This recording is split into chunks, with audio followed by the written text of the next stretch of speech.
고추에 달아놓은 실. 옛날에 늘 실수만 하는 바보가 살았습니다. 그래도 아주 영리한 신부를 얻어 장가를 들었지요. 신부는 신랑을 늘 따라다니면서 하나에서 10가지 가르쳐 주어야 했습니다. 바보는 장가든 후 처음으로 신부와 함께 처갓집에 가게 되었지요. 신부는 신랑이 무슨 실수라도 저지를까봐 걱정이 되었습니다. 신랑은 인사 한마디도 제대로 할 줄 몰랐기 때문이지요. 그래서 신부는 꾀를 하나 생각해냈습니다.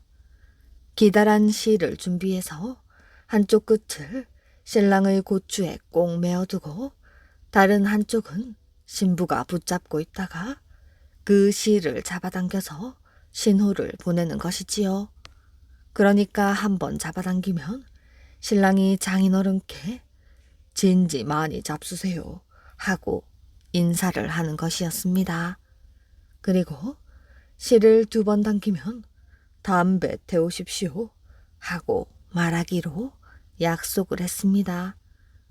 그래도 신부는 마음이 안 놓여서 몇 번이나 연습을 하게 되었지요. 드디어 처갓집에 가서 장인과 사위가 함께 밥을 먹게 되었습니다. 그런데 어른이 드시기도 전에 바보 사위가 밥을 혼자서 먹어치우는 게 아니겠어요? 바로 그때 부엌에 있던 신부가 실을 한번 잡아당겼습니다. 그랬더니 바보는 갑자기 꾸벅 절을 하면서 진지 많이 잡수세요 하고 인사를 했습니다. 장인은 늦게라도 그런 인사를 하니 그래도 바보는 아니구나 생각을 했지요. 마침내 밥을 다 먹고 상을 내갔을 때는 신부는 부엌에서 실끝을 2번 잡아당겼습니다. 그랬더니 바보는 꾸벅 절을 하면서 담배 태우십시오 하고 담배를 권했지요. 장인은 사위가 똑똑해졌다고 생각을 했습니다. 여기까지는 그럭저럭 잘 넘어갔습니다. 그런데 신부가 잠깐 화장실에 다녀오는 사이 일은 터지고 말았지요. 신부는 잡고 있던 실끝을 부엌에 있는 북어 대가리에 메어두고 나갔는데 그 사이 개가 부엌에 들어왔지 뭐예요. 먹을 게 없나 두리번거리던 개가 북어 대가리를 입에 물고 달아나려는데 실이 어디에 매어 있는지 도무지 떨어지지를 않았습니다. 그래서 개는 실을 끊으려고 이리저리 발버둥을 쳤습니다. 그때 방 안에 있던 바보 신랑은 한 번 당기니 먹을 것도 없는데 진지 많이 잡수세요 하고 또 인사를 하였습니다. 그런데 다시 2번 당겨져서 담배 태우십시오 하고 인사를 하자마자 또 잡아당기는 거였습니다. 점점 더 급하게 점점 더 세게 잡아당기는 바람에 고추가 따끔따끔 아프기까지 했지요. 그래도 신부와 약속한 대로 바보는 계속 인사를 했습니다. 진지 많이 잡수세요. 아야, 담배 태우십시오. 아야, 진지 많이 잡수. 아야, 담배 태우십시오. 바보 신랑은 정신이 하나도 없었습니다. 나중에는 하도 급하게 당기니 진지 담배를 계속해서 외쳐대었지요. 바보 신랑은 개가 북어 대가리를 물고 흔드는 줄은 꿈에도 몰랐습니다. 밤나무가 살린 아이. 옛날에 금슬 좋은 부부가 살았습니다. 그런데 부부는 아이가 없었지요. 그래서 날마다 정화수를 떠놓고 산신령님 부처님께 기도를 드렸습니다. 그 정성이 하늘에 닿았던지 늦게야 떡두꺼비 같은 아들을 얻게 되었지요. 얼마나 좋은지 먹지 않아도 배가 부르고 가만히 있어도 어깨춤이 절로 났습니다. 아기는 잘 자랐습니다. 어느새 15살이 되었지요. 어느 날 이 집에 호랑이 같은 얼굴을 한 늙은 스님이 찾아왔습니다. 스님은 시주를 얻어가지고 가다가 마당에서 흙 장난을 하는 아이를 보고는 그놈 잘생겼다만 안 됐구만. 호랑이 밥이 될 상이구나 하며 혀를 끌끌 찼습니다. 이 말을 들은 아이 아버지는 맨발로 뛰쳐나갔지요. 스님, 무슨 말씀이십니까? 지금 했던 말 그대로요. 이 아이는 15살에 호랑이가 물어갈 상을 타고났소. 스님, 살려주십시오. 어찌해야 합니까? 한 가지 방법이 있긴 하나 정성이 필요한 일이라. 무슨 일이든 하겠습니다. 스님, 꼭 가르쳐 주십시오. 10년 동안 밤나무 1000그루를 심어서 길러내시오. 한 그루가 모자라서도 안 되고 한 그루가 남아서도 아니 되오. 그러고는 스님이 횡하니 돌아서 가는데 도포자락 밑으로 호랑이 꼬리가 보였지요. 그날부터 부부는 밤을 심어 싹이 트도록 온 정성을 다했습니다. 낮이고 밤이고 번갈아가며 정성껏 가꾸었지요. 이 나무들만 잘 자라주면 아들을 살릴 수 있으리라 생각했습니다. 부부는 저음 한 톨처럼 한 그루 두 그루 정성을 다해 밤나무를 가꾸었지요. 10년째 되는 해에 밤나무는 모두 잘 자라서 골짜기는 짙푸른 밤나무 골짜기가 되었습니다. 호랑이가 다녀간 지 10년째 되는 날, 그때 그 호랑이가 다시 나타났습니다. 늙은 스님의 모습을 하고 말이지요. 밤나무를 잘 키웠군. 그럼 어디 세어봅시다. 한 그루, 두 그루, 세 그루, 100그루, 300그루, 997그루, 998, 999, 1000그루가 안 되는군. 모두 999그루밖에 되질 않잖소 하며 옆에 있는 아들을 보더니 입맛을 다셨습니다. 그럴 리가 없어요. 분명히 1000그루일 텐데요. 이번에는 내가 세어보지요. 아니, 이럴 수가. 분명 1000그루일 텐데. 안 되겠다 얘야. 네가 다시 세어보아라. 그래서 아들이 다시 세어보았지요. 어머니, 제가 세도 999그루인데요. 그러자 늙은 스님은 순식간에 집채만한 호랑이가 되어 눈을 부릅뜨고 아들에게 다가왔습니다. 부부는 아들을 살리는 줄 알았다가 하늘이 무너지는 듯 했습니다. 호랑이가 막 아들에게 달려드는 순간 우렁찬 소리가 골짜기를 뒤흔들었습니다. 나도 밤나무다. 나도 밤나무야. 깜짝 놀라 소리 나는 쪽을 보니 저만큼 외딴 곳에 밤나무가 서 있었습니다.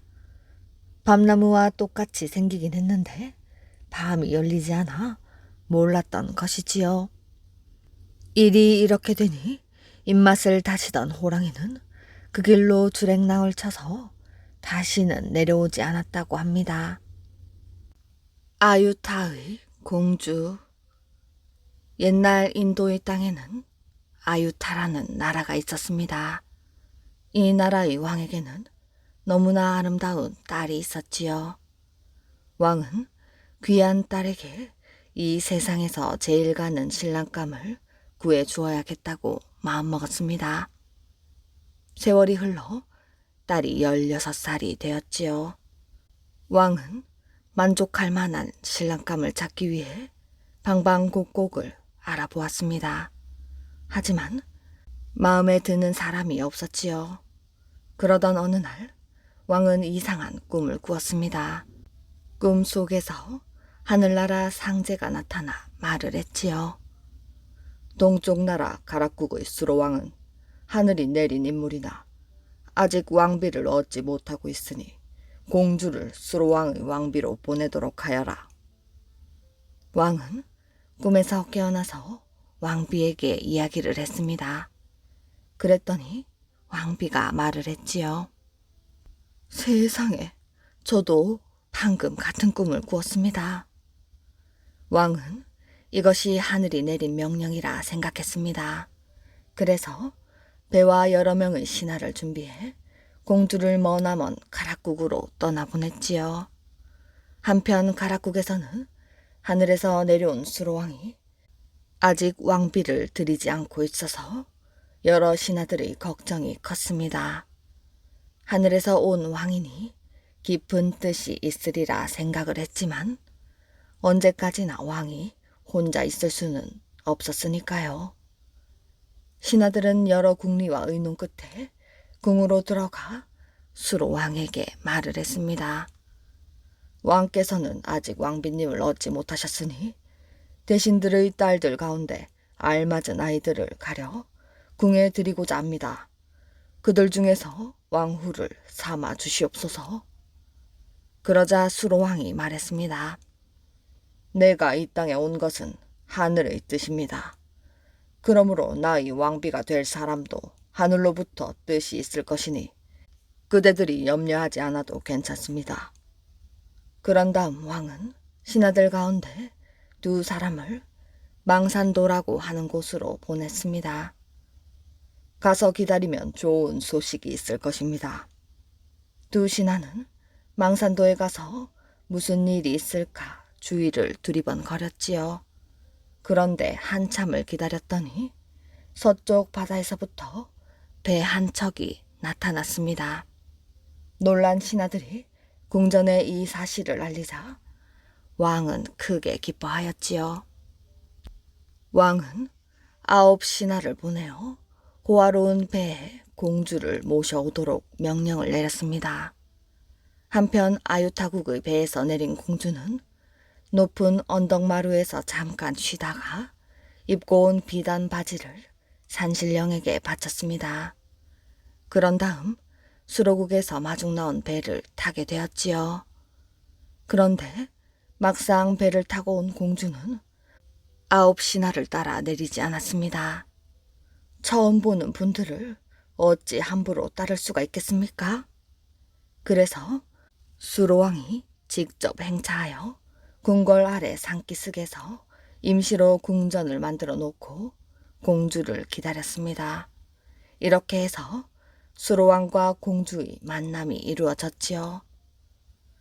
저는 인도 아유타의 왕녀로 성은 허, 이름은 황옥이라 하옵니다. 저는 올해 16살이 되었습니다. 부모님께서 말씀하시기를 가락국의 수로왕은 하늘이 보낸 인물이나 아직 왕비를 얻지 않았다 하시며 저를 보내셨습니다. 나도 먼 곳에서부터 공주가 찾아올 것을 미리 알고 있었기에 신하들의 말을 듣지 않았습니다. 이제 이렇게 아름다운 분이 스스로 찾아와 주셨으니 다행입니다. 수로왕과 황옥은 혼인식을 올리고 황옥이 타고 왔던 배는 쌀과 옷감 등 많은 선물과 함께 아유타국으로 돌려보냈습니다. 왕과 왕비가 혼인하던 해에 왕은 곰을 얻는 꿈을 꾸고 태자를 얻었습니다. 이 태자는 후에 수로왕을 이어서 2대 가락국의 왕에 오르게 되었지요. 수로왕은 황옥과의 사이에서 왕자 10명과 공주 2명을 두었습니다. 그러던 어느 날 허왕후는 수로왕에게 부탁을 하였습니다. 왕자 10명 가운데 2명만 저의 성을 따르게 해주십시오. 수로왕은 이 이야기를 흔쾌히 받아들여서 둘째와 셋째 왕자에게 허왕후의 성을 따르게 했습니다. 이들 두 왕자는 허씨의 시조가 되었지요. 왕후를 맞은 수로왕은 왕후와 함께 옛날 제도를 새롭게 고치고 백성을 사랑하기를 아들, 딸같이 하면서 나라 안팎을 잘 다스렸습니다.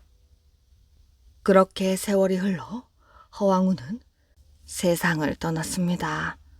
그러자 온 백성이 슬퍼하듯이 하여 구지봉의 언덕에 장사를 지내주었습니다. 백성들은 살아있을 적에 나라를 잘 다스려준 왕후의 은혜를 잊지 않기 위해 아유타의 배가 들어온 바닷가를 기출변이라고 이름을 짓고 왕후가 산신령에게 비단 바지를 바친 언덕을 능현이라고 이름을 지었다고 합니다. 봉이 김선달. 김선달이 어느 날 서울 구경을 하러 갔습니다. 종로에 나가보니 궁인들이 나와서 야단 법석이 났지요. 곧 임금 행차가 있을 모양이었습니다. 구경거리가 생겼으니 마침 잘 되었다고 하고 행차가 이를 동안 장마당 구경을 하였습니다. 장터를 다니다 보니 마침 닭 장수가 닭을 사고 팔고 있는데 한참을 보자니 아주 능구렁이 닭 장수였지요. 시골에서 닭 팔러 올라온 사람을 어찌어찌 어르고 구슬려서 터무니없이 싼 값에 닭을 사서는 이걸 또 터무니없이 비싼 값에 판단 말이지요. 김선달은 그 모습을 보고 가만히 있을 수 없었습니다. 닭장수 앞에 가서 한참 동안 쭈그리고 앉아 멀뚱멀뚱 닭 구경을 했습니다. 그러다가 주인장, 저건 무슨 새요? 하고 벼슬이 시뻘건 수탉을 가리키며 물었지요. 닭장수가 그 꼴을 보니 어이가 없어서 아무리 시골뜨기라 해도 어찌 닭을 모를까 생각을 했습니다. 김선달은 한술 더 떠서 말을 했습니다. 저게 혹시 이름만 듣던 봉이 아닌가요? 닭장수는 이런 멍청한 바보가 있나 싶어. 그래, 그게 바로 봉일세. 잘 알아보는군. 하고 말을 했지요. 값은 얼마나 나가오? 아무래도 비쌀 테지. 이쯤 되니 닭장수도 슬그머니 욕심이 생겼습니다. 김선달을 속여 횡재나 해볼까 하는 생각이 들었지요.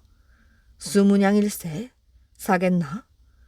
아무리 큰 닭이라야 성냥이면 너끈히 사고도 남을 것을 닭장수가 아주 바가지를 씌우기로 작정을 했습니다. 김선달은 비싸다 말도 없이 선뜻 엽전 20냥을 내고 수탉을 사더니 임금 행차를 구경한다고 어슬렁 큰 길로 나갔습니다. 그때 임금 행차가 오는지 저 멀리서 물러거라 소리가 요란하게 들렸지요. 김선달은 수탉을 안고 얼른 길 한가운데로 나아가 넙죽 엎드렸습니다. 벽제 소리가 나면 길 가던 사람도 몸을 피하는 법인데 도리어 길 가운데로 나가 행차를 가로막아 버린 것이지요. 김선달은 임금 앞에 불려갔습니다. 너는 어떤 백성인데 내가 가는 길을 가로막느냐? 예, 소인은 평양 사는 김가이온데 서울 구경을 왔다가 봉을 한 마리 얻었습니다. 이 귀한 것을 어찌 소인 같은 백성이 가지겠습니까? 마침 상감 행차가 있다기에 바치려고 가져왔습니다. 하고 김선달은 수탉을 들어 올렸습니다. 임금이 내려다보니 영락없는 수탉이었지요. 그래, 그것이 봉이란 말이냐? 예, 이걸 판 사람이 틀림없이 그렇게 말했습니다. 임금이 대충 사정을 알아차리고 사령들을 불러 엄명을 내렸습니다. 너희들은 이 백성과 함께 저자에 가서 닭을 봉이라 속여 판 장사치를 잡아오너라. 사령들이 김선달을 앞세우고 닭전으로 가서 닭장수를 잡아왔지요. 네가 이 백성에게 봉을 팔았느냐? 닭장수는 일이 어떻게 되었는지 금세 알아차렸습니다.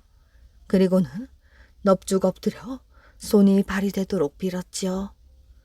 그저 죽을 죄를 지었습니다. 저 사람이 닭을 보고 봉이 아니냐 하길래 농으로 봉이라 하였더니 저 사람이 사겠다 하기에 20냥에 팔았습니다. 돈을 돌려줄 테니 부디 용서해 주십시오. 듣고 있던 김선달은 벌쩍 날뛰었습니다. 거짓말이 옳시다. 소인은 200냥을 주고 샀습니다. 닭장수는 20냥에 팔았다고 하고 김선달은 200냥을 주고 샀다고 하고 둘이서 옥신각신하니 임금이 누구 말을 믿겠어요? 닭장수는 닭을 처음부터 봉이라 속여 팔았고 김선달은 그 말에 속아 샀으니 김선달 말을 믿었습니다. 저놈이 여기까지 와서도 거짓말을 하는구나. 어서 200냥을 이 선량한 백성에게 돌려주고 다시는 속임수를 쓰지 말거라. 임금의 명령이니 어쩔 수가 없었습니다. 닭장수는 시골 뜨기를 속여 횡재를 하려다가 도리어 망하게 되었다는 이야기입니다. 이때부터 봉이 김선달이라는 말이 나왔다고 합니다. 씨를 뿌리는 강아지. 옛날 어느 마을에 형과 동생이 살았습니다. 형은 부자로 살면서도 욕심이 많았지요. 동생 것은 무엇이든 제멋대로 가져가면서 자기는 동생에게 아무것도 주질 않았지요. 하지만 동생은 가난하게 살면서 남을 잘 도와주었습니다. 어느 봄날 동생은 밭을 갈고 있었습니다. 소 2마리로 땀을 뻘뻘 흘리며 밭을 갈고 있었지요. 혼자서 밭을 갈던 동생은 속으로 생각을 했습니다. 이럴 때 씨를 뿌려줄 사람이 있으면 얼마나 좋을까? 그러자 갑자기 어디선가 강아지 한 마리가 나타나더니 강아지가 자기 목에 씨 바구니를 턱 걸더니 앞발로는 씨를 뿌리고 뒷발로는 흙을 덮으며 이를 척척 도와주는 게 아니겠어요? 세상에 참 신기한 강아지도 다 있네. 동생은 깜짝 놀라면서도 속으로 기분이 참 좋았지요. 어느덧 점심때가 되었는데 도시락이 하나밖에 없었습니다. 그래, 너야말로 큰 일꾼이야. 네가 많이 먹거라. 동생은 자기가 먹을 밥을 강아지에게 다 주었습니다. 강아지는 배가 고팠던지 허겁지겁 밥을 다 먹고는 밭 옆에 있는 길로 나가 잠을 잤습니다. 마침 비단장수가 말에 비단을 잔뜩 싣고 지나가다 길에 누운 강아지를 보고 동생에게 말했지요. 여보시오, 댁의 강아지가 길 가운데 떡 버티고 누워있으니 지나갈 수가 없지 않소? 아이고, 죄송합니다. 우리 강아지가 밭에 씨를 뿌리느라 피곤해서 그런답니다. 비단장수는 하도 기가 막혀 다시 따졌습니다. 예끼 여보슈, 강아지가 어떻게 씨를 뿌린단 말이오? 믿어지지 않겠지만 진짜요. 이 강아지가 아침 내내 우리 밭에 씨를 뿌렸어요. 그러자 비단장수는 내기를 했습니다. 좋소, 당신 말이 진짜라면 이 말에 실려있는 비단을 몽땅 주겠소. 하지만 만약 거짓이라면 당신 소 2마리를 내게 주시오. 그렇게 하시구려. 그러고는 동생은 벌떡 일어나 다시 밭을 갈기 시작했습니다. 그러니 강아지도 기지개를 켜며 벌떡 일어나더니 다시 씨를 뿌리기 시작했지요. 이것을 본 비단장수는 입이 떡 벌어졌습니다. 정말 신기한 강아지네. 좋소. 약속한 대로 이제 이 비단은 당신 것이오. 그럴 필요 없소. 가던 길이나 마저 가시구려. 비단장수는 동네방네 돌아다니며 소문을 퍼뜨렸습니다. 그 바람에 이 강아지는 금세 유명해졌지요. 이 소문을 듣고는 욕심쟁이 형이 당장 달려와서 말을 했습니다. 이 바보 같은 놈, 신기한 강아지를 공짜로 구경시킨단 말이냐? 이 강아지 내가 좀 빌려가자. 형은 강아지를 빼앗아 집으로 돌아왔습니다. 그러고는 자기 집 소 2마리를 끌고 가서 밭을 갈기 시작했지요. 형이 소 몰아 밭을 가는 동안 강아지는 씨를 뿌리고 흙을 덮고 일을 아주 잘했습니다. 그런데 점심때가 되자 형은 싸가지고 온 도시락을 혼자 다 먹어버리고 강아지에게는 밥 한 톨도 주지 않았지요. 강아지는 쫄쫄 굶고 있다가 길 가운데로 가서 벌렁 누워버렸습니다. 형은 사람이 지나가기만을 기다렸습니다. 마침 소금 장수 하나가 소금을 잔뜩 지고 지나가고 있었지요. 이것을 본 형이 큰 소리로 말을 했습니다. 여보시오, 길 가운데 들어놓은 저 강아지가 어떤 강아지인 줄 아시오? 혼자서 씨를 뿌리는 신기한 강아지라오. 에이, 거짓말 마시오. 그럼 내기 하시려오? 내 말이 거짓말이면 저기 있는 소 2마리를 드리겠소. 대신 정말이라면 당신이 지고 있는 소금을 다 내놓으시오. 좋소, 그렇게 합시다. 형은 좋아라 하며 신나게 밭을 갈기 시작했습니다. 그런데 들어누운 강아지가 꿈쩍도 하지 않았지요. 화가 난 형은 강아지의 엉덩이를 걷어차며 소리를 질렀습니다. 이놈의 강아지, 냉큼 일어나 씨를 뿌리지 못해? 그러자 강아지는 깨갱 소리를 지르며 멀리 도망을 치고 말았습니다. 욕심 많은 형은 꼼짝을 못하고 소금 장수에게 소 2마리를 줄 수밖에 없었지요.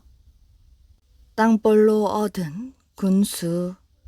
예전 시골에서는 돈 많이 가진 사람들이 돈으로 벼슬 자리를 사는 일이 많았지요.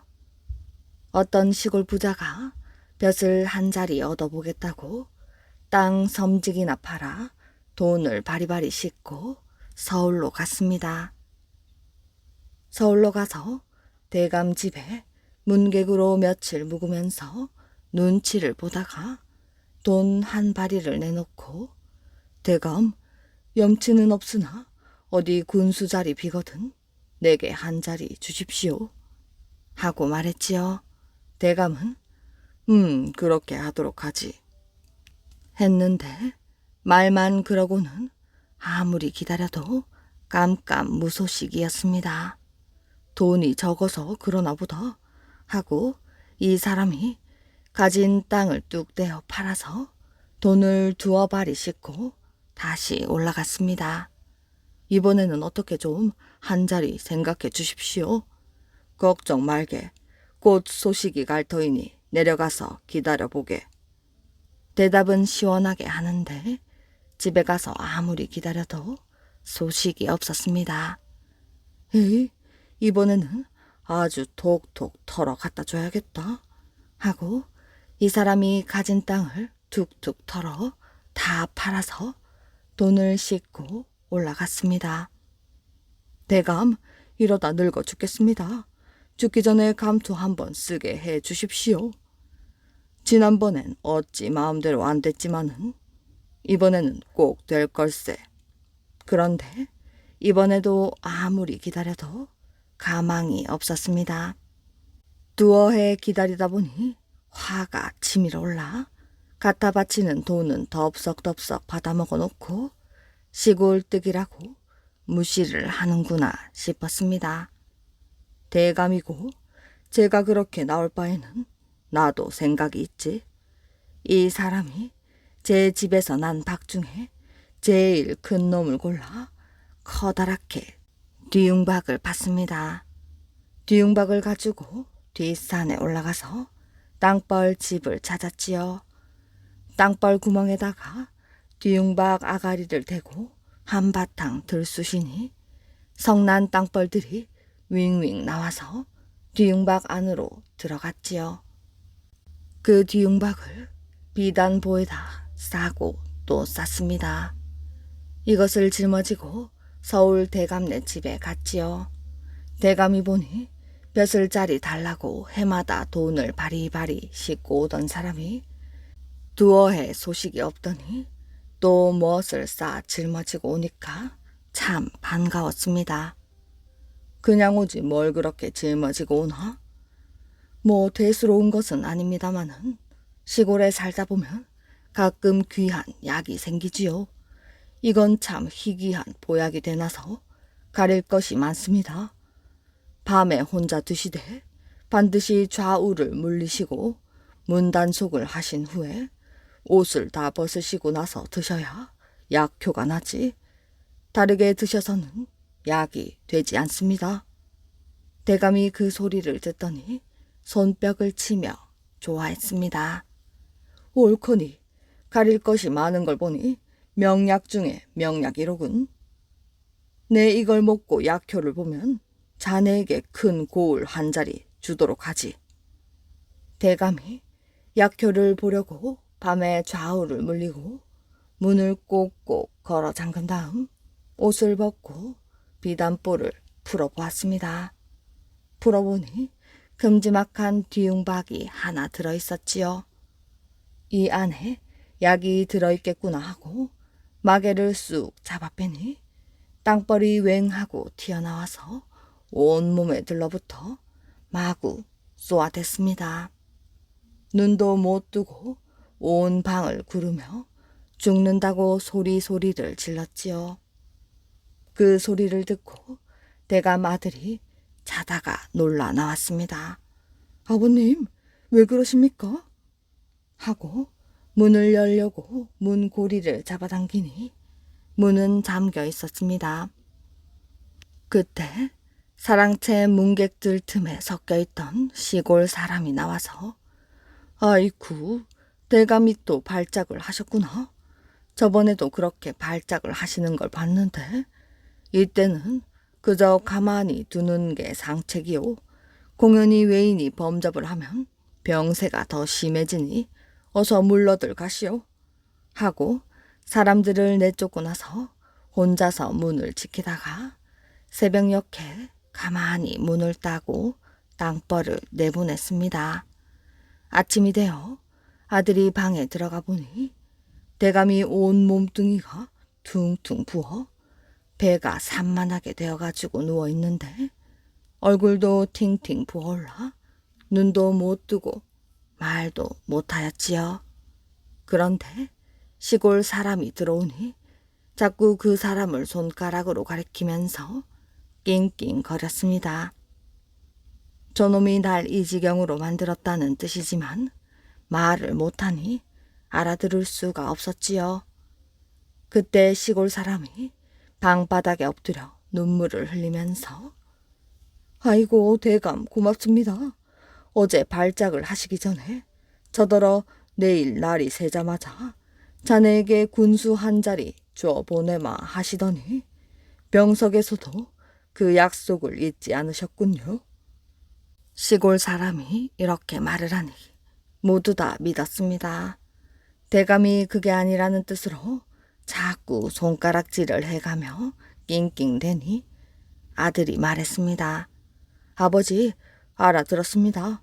저 사람에게 당장 군수 한 자리 줘 보낼 터이니 그만 고정하십시오. 하고는 그 자리에서 문서를 만들어 주었습니다. 그래서 시골 사람은 바라던 군수 벼슬을 얻어가지고 내려갔지요. 그 시골 사람은 땅벌로 군수 자리를 얻었다고 땅벌 군수라고 불렸습니다. 말꾼 친구 꾀보. 옛날 어느 마을에 말을 기르는 한씨라는 사람이 있었습니다. 마을 사람들은 그를 말꾼이라고 불렀지요. 말을 아주 잘 길러서 붙여진 이름입니다. 말은 요즘 자동차와 마찬가지로 옛날 사람들에게 아주 필요한 동물이었지요. 보통 사람들도 그렇지만 임금이 먼 길을 가거나 사냥을 할 때에는 말을 타고 갔습니다. 또 벼슬을 하는 사람들이 지방에 출장을 가거나 부임을 할 때에는 말을 타고 갔지요.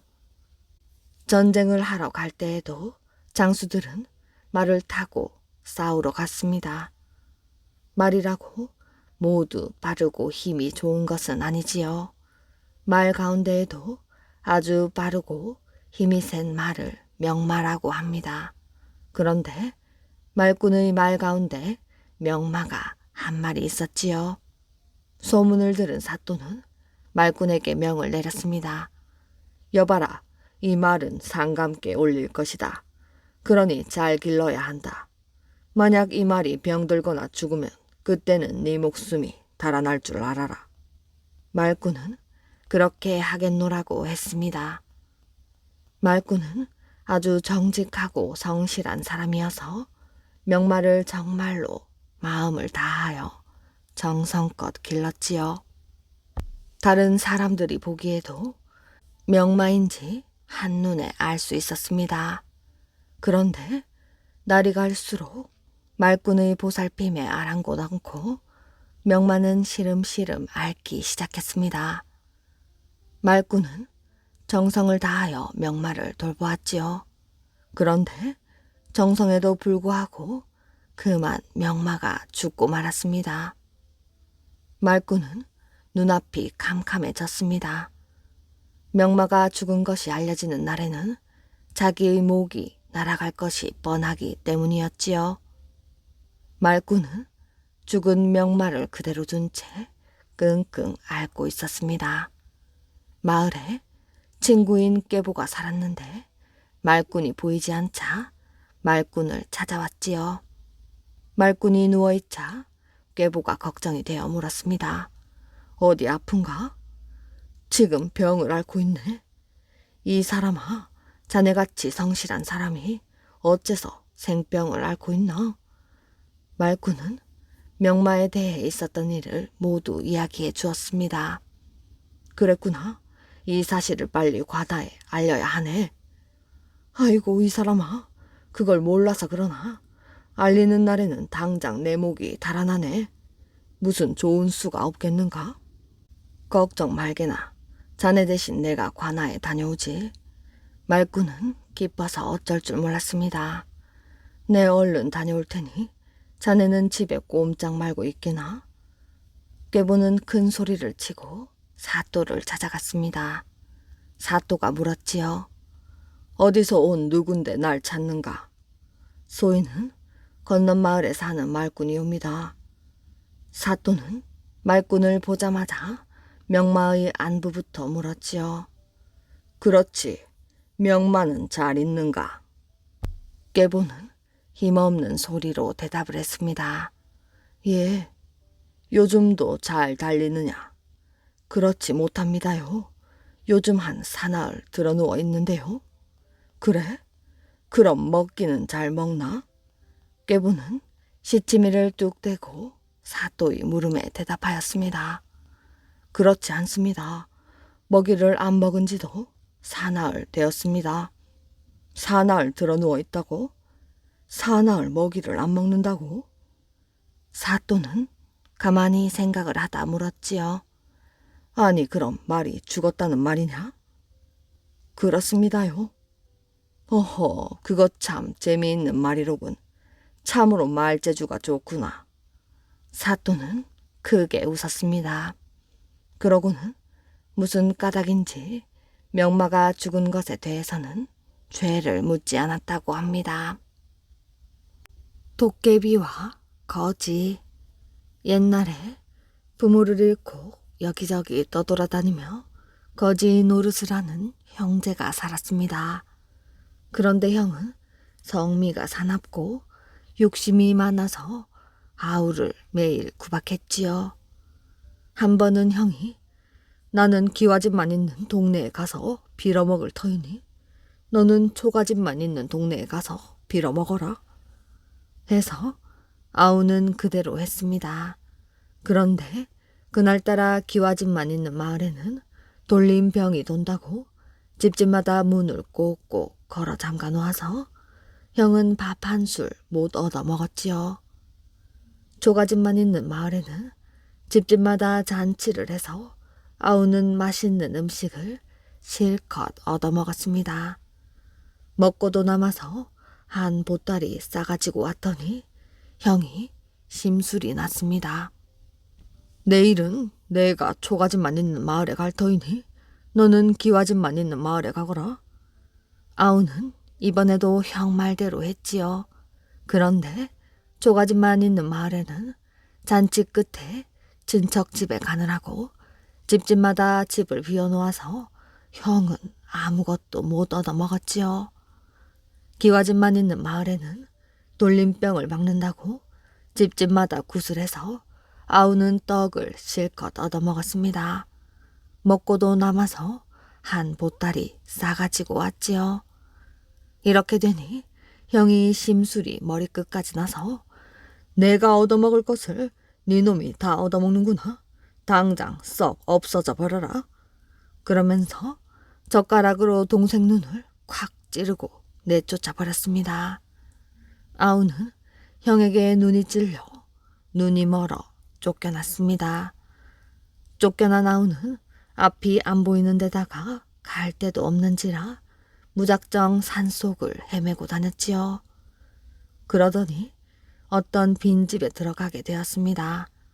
들어가서 막 자려고 하는데 밖에서 왁자지껄 떠드는 소리가 들리면서 떼거리가 몰려와 깜짝 놀라 다락에 올라가 몸을 숨기고 가만히 들어보았지요. 가만히 들어보니 들어온 놈들이 죄다 도깨비들이었습니다. 아우는 도깨비 집에 들어오게 된 것이지요. 도깨비들이 모여 앉아 이런저런 이야기를 하는데 도깨비 한 놈이 말을 했습니다. 내 오늘 별일을 다 봤네. 어떤 미련한 형이 아우 눈을 젓가락으로 찔러 눈이 멀게 만들어 가지고는 내쫓더군. 다른 도깨비가 그 말을 듣고는 봉사가 된 눈에는 이산 동쪽 바위 아래 샘물에 눈을 씻고 그 옆에 있는 버드나무 이파리를 따서 문지르면 도로 밝아지는데 그걸 모르니 딱하지. 또 한 도깨비는 사람들이란 다 미련하지. 제 너머 부잣집 외동딸이 알아 누운 데는 지붕 용마루 밑에 천년 묵은 지네를 잡아다 들기름에 튀겨 죽이면 낫는데 그걸 모르고 죽기만 기다리니. 이러고 다른 도깨비는 참 사람들 미련한 것은 말로 다 못해. 요 아래 동네에서는 가물어서 농사를 못 짓고 있던데 동네 한가운데 있는 큰 바위를 들치면 물이 많이 나오는 걸 모르고 저 고생을 하고 있다니까. 아우는 그 말을 잘 새겨 들었다가 날이 밝아 도깨비가 모두 떠난 뒤에 더듬더듬 동쪽 바위를 찾아갔습니다. 바위 아래를 더듬어 보니 과연 샘물이 있기에 그 물로 눈을 씻고 옆에 있는 버드나무 이파리를 따서 눈에 대고 문지르니 신통하게도 눈이 번쩍 뜨였습니다.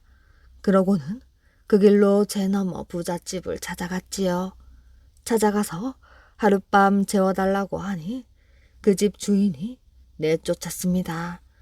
지금 외동딸이 알아누워 다 죽어가는 판이라 바깥 사람을 들일 경황도 없다고 했지요. 그래서 그러잖아도 내가 이 집 따님 병을 고칠 수 있을 것 같아서 찾아왔습니다. 그랬더니 주인이 들어오라고 해서 밥을 한 상 잘 대접하고는 어디 한번 고쳐보라고 했습니다. 아우는 그 집 식구들에게 가마솥에 들기름을 넣어 끓이라고 이르고는 지붕 위로 올라갔지요. 지붕에 올라가서 기와장을 벗겨내고 보니 과연 용마루 밑에 지네가 꿈틀거리고 있었습니다. 그걸 잡아다 들기름이 끓는 가마 속에 넣어서 튀겨 죽였지요.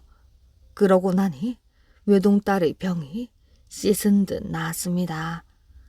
주인은 고맙다고 돈을 많이 주었지요. 그러고 나서 가물어서 농사를 못 짓는다는 동네에 갔습니다. 가보니 동네 한가운데에 큰 바위가 있었지요. 동네 사람들을 불러 모아 그 바위를 들춰보라고 했습니다.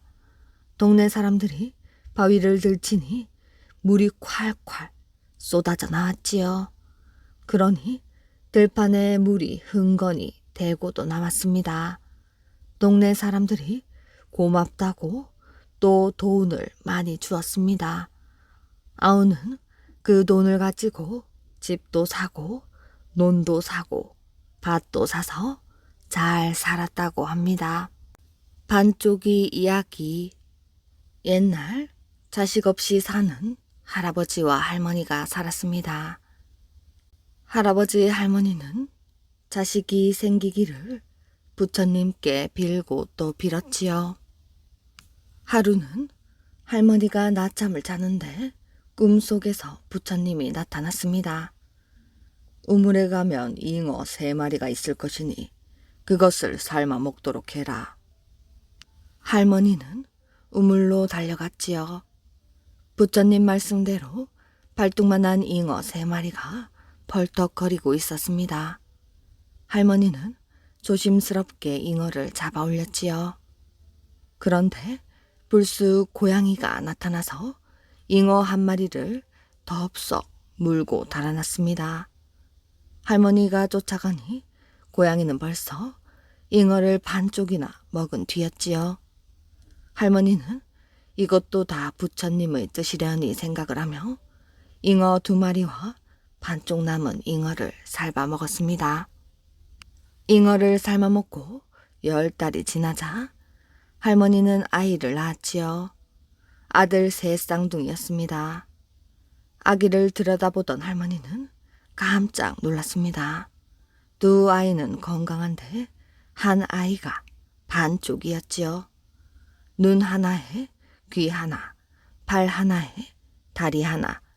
사람들은 이 아이를 반쪽이라고 불렀습니다.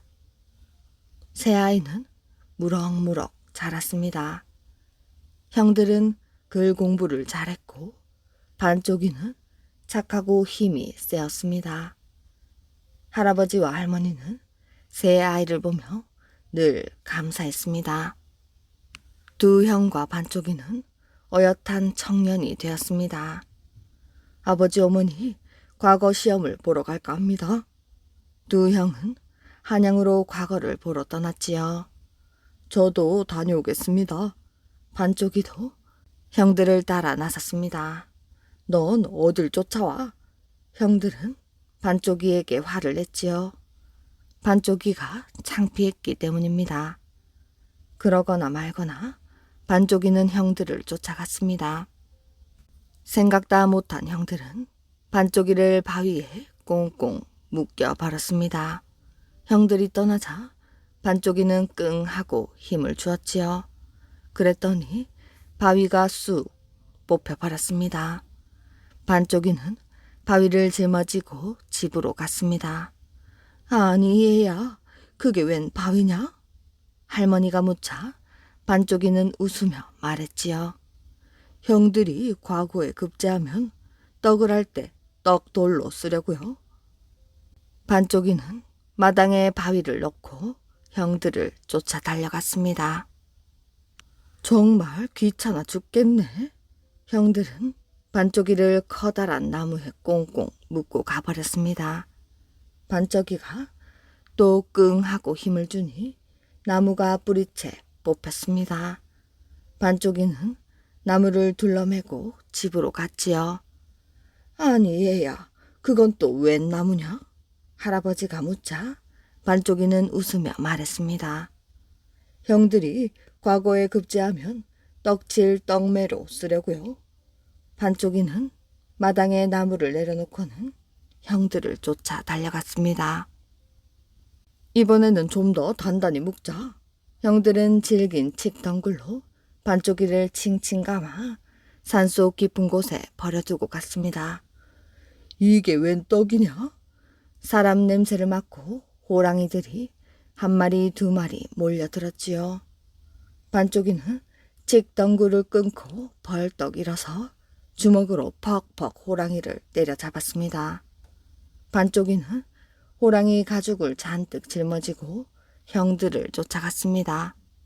해가 지자 반쪽이는 마을 부잣집에 찾아가서 부탁을 했지요. 하룻밤만 재워주세요. 주인은 반쪽이가 가지고 있는 호랑이 가죽을 보고 입이 벌어졌습니다.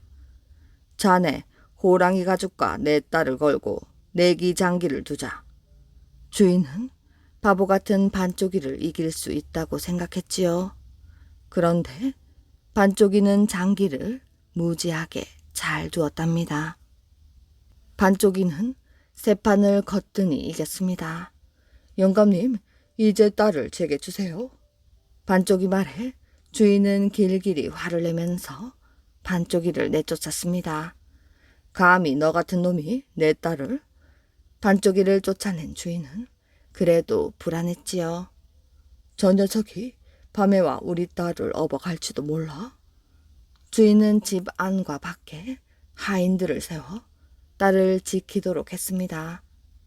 하인들이 밤을 꼬박 세웠는데도 반쪽이는 나타나지 않았지요.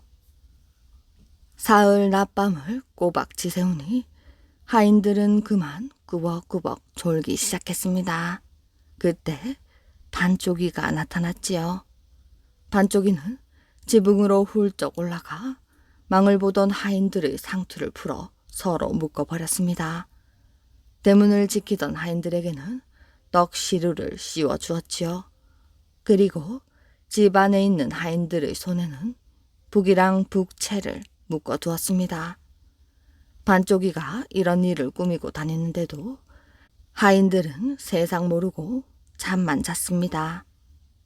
반쪽이는 주인 영감의 딸방에는 빈대와 벼룩을 한 움큼 집어넣었습니다.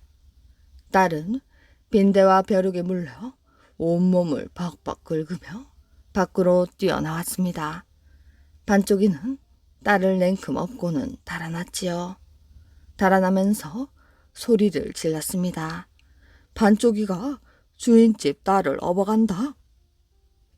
졸고 있던 하인들이 깜짝 놀랐겠는데 이놈아, 왜 내 상투를 잡아당기는 거야? 지붕 위에 있던 하인들은 서로 내 상투를 내놓으라며 싸웠지요. 대문을 지키던 하인들은 컴컴한 떡시루 속에서 하늘이 무너졌다고 울고불고 야단이 났습니다. 어서 반쪽이를 잡아라. 집 안에 있던 하인들이 팔을 내두르자 둥둥둥 북이 울렸지요. 정말 난리도 그런 난리가 없었습니다. 한참을 달려간 반쪽이는 주인 영감의 딸을 내려놓고 말을 했습니다. 아가씨, 저와 결혼해 주세요. 딸도 반쪽이가 좋았는지 살포시 웃으며 고개를 끄덕였습니다. 두 사람은 결혼해서 아들, 딸 많이 낳고 오래오래 행복하게 잘 살았다고 합니다. 금도끼, 은도끼. 옛날 옛적에 어느 깊은 산골 마을에 마음씨 착한 나무꾼이 살았습니다. 나무꾼의 어머니는 오래전부터 깊은 병에 들어 시름시름 앓고 있었지요. 오늘도 나무꾼은 낡은 쇠도끼 하나를 소중히 지게에 얹고 나무를 하러 갔습니다. 나무꾼은 연못가에 있는 울창한 소나무 숲에 다다랐습니다. 나무꾼이 힘껏 도끼를 휘두르는데 도끼가 손에서 미끄러져 깊은 연못 속에 붕덩 빠지고 말았습니다. 아이쿠, 이거 큰일 났네. 하나밖에 없는 도끼를 빠뜨렸으니. 나무꾼은 땅바닥에 털썩 주저앉았습니다. 비록 낡은 쇠도끼였지만 가난한 나무꾼에게는 그 무엇보다 소중한 것이었지요. 이제 나무는 어찌할 거며 어머니는 또 어찌 모시나. 나무꾼이 한참을 울고 있는데 연못 한가운데에서 연기가 피어올랐습니다. 연기 속에서 수염이 온통 허연 산신령이 나타났지요. 너는 누구기에 그리도 슬피 우느냐. 저는 저 아랫마을에 사는 나무꾼이온데 그만 실수로 도끼를 연못 속에 빠뜨렸습니다.